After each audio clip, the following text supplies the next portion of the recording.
No power and no help in sight. That's the current situation in Laudium, Pretoria.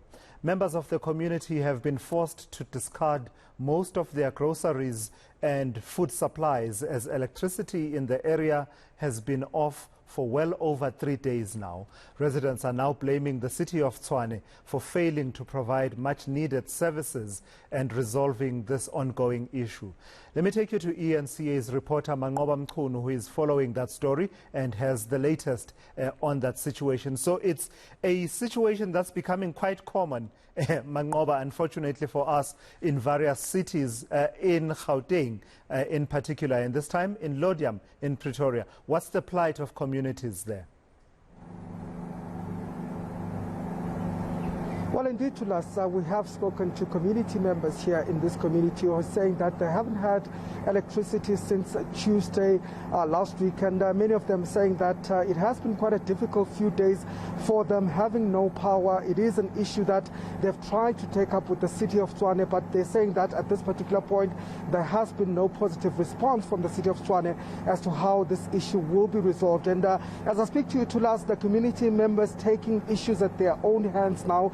They have actually set up a refrigerator container where they've basically asked some of the businesses here, one of the businesses, the major businesses here, for a container where they can store some of their perishable goods, because some of the people that we spoke to earlier on were saying that they've had to throw away a lot of food from their fridges due to this problem, and it's simply becoming a very dire situation for community members here. But I just want to give you the extent of the impact here, and joining me now is one of the business representatives in the area, Uncle Solly. Uncle Solly, you were telling me just a short while ago that it has been quite a frustrating few days for you as a community. How bad is the situation right now? Well, we're actually on day 4 now, and we are unable to trade, and due to that we have lost a lot of income.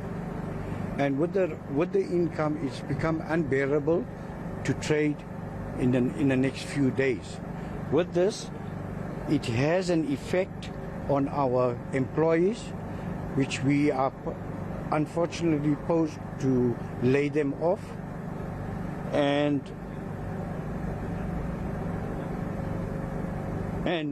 them losing their jobs.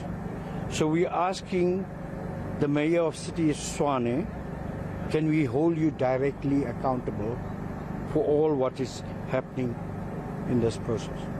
Let's talk about the food. I heard that some of the businesses have had to get rid of food that has gone off because of this strike. How bad is that situation? Well, in our business area, in our business environment, we had to throw away a lot of frozen stuff and all the ready-made products that was on Friday.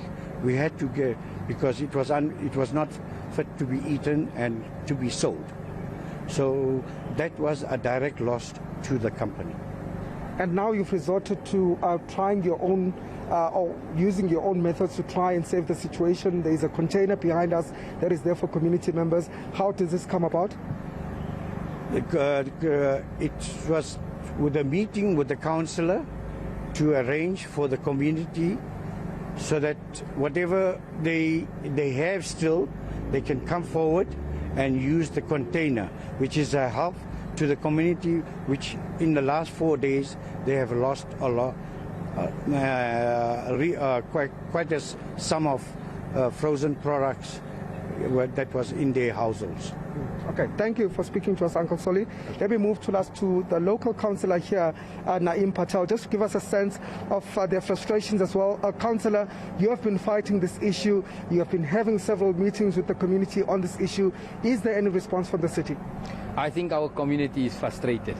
I threw up my hands. I think the situation we sit in right now is that the coalition government in city of Tshwane, that is the DA, the Freedom Front and Action SA, has taken a decision not to give the award a 3.5% salary increase to workers in the city. This increase was supposed to be in July last year. Up to date, no increase. The workers took to the streets, which is a norm.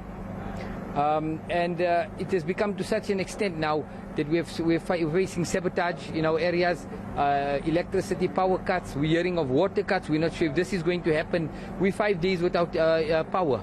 We're coming to a month for our community in Laudium, it's the most important time of the year for us. It's like the Christmas for the Christian community. We have the month of Ramadan, which is fasting, is starting in 2 weeks' time. Our community usually makes preparations at least a month or two before, where we make our savories, our samosas, our pies, etc., and freeze it. Many of our families have lost these savories. They had to basically throw it away. One of our businessmen, as you can see, donated a container, a refrigerated container, which we're now using to store stuff. Our civic center, which is behind, which is my office, is now being used by community so that we can charge cell phones. People can come here for help, because we have majority of our community does not have electricity. Okay. And I understand you're taking this matter to court? We're taking this matter to court. We've written a letter to the department, to the mayor yesterday, Friday at 2 o'clock. At 3 o'clock we still had not got a response. To date we have not got a response. So we now making in consultation with our community and the legal minds and brains of our community to see what the next steps is with regards to the current and ongoing strike. Thank you very much. That was the councillor of this area just talking to us. There are of course allegations at this point to us that this may be linked to the ongoing strike by the workers at Tshwane, the city of Tshwane. We understand that they are currently on strike, and one of the issues that we've also seen that has compounded this sort of issue is the issue of cable theft. There are quite a number of substations here that have been damaged, and the allegations at this point is that there's also sabotage, possibly by those striking workers from the city of Tshwane. But as things stand, we are still going to speak to the city just to get a response of how they are addressing this particular issue. All right, thank you for that. That is eNCA's Manqoba Mchunu with that report there about the power situation in Tshwane in particular. I think this is a nice point for me to just flag for you that after 4 p.m. I am scheduled to speak to the member of the mayoral committee responsible for infrastructure in Johannesburg, and that's Michael San.